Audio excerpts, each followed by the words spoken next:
pendant 2 jours, aujourd'hui et demain. Vous allez participer pendant les 2 jours quand vous voyez ce qui se présente aujourd'hui?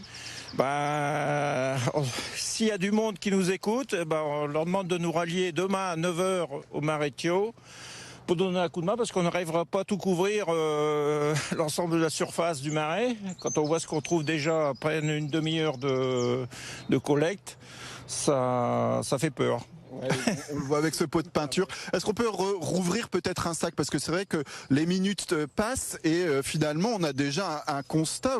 On a déjà pas mal de choses. Ouais. On a du déchet alimentaire, du verre, on a des enjoliveurs de voitures ici.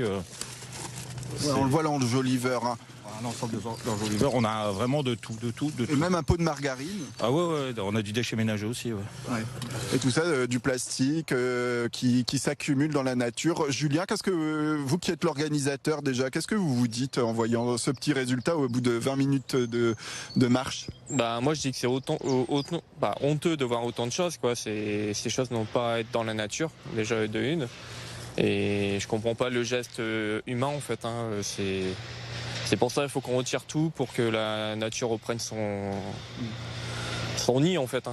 Bon, on est sur une action, parce que je vous laisse encore travailler, hein. On est sur une action qui est à la fois bonne pour l'environnement, mais qui est également solidaire pour les enfants malades. Parce que c'est vrai qu'aujourd'hui, les canettes que vous ramassez, vous allez pouvoir les donner à une association.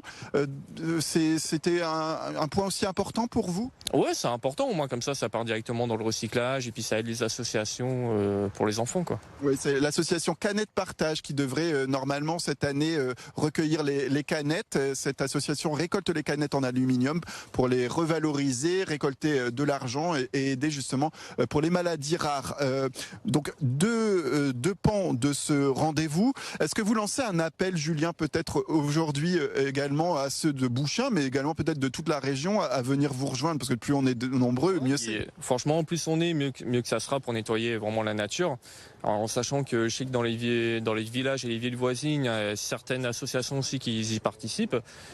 Donc moi je voudrais c'est que dans les années qui viennent, qu'il y ait de plus en plus de monde qui soit sensibilisé à ça et qui viennent donner un coup de main pour nettoyer la nature, quoi. Ouais. Vous avez une pancarte également, je vais peut-être vous inviter à la montrer aux téléspectateurs du Nord et du Pas-de-Calais dans On a rendez-vous sur BFM Grand Lille et Grand Littoral.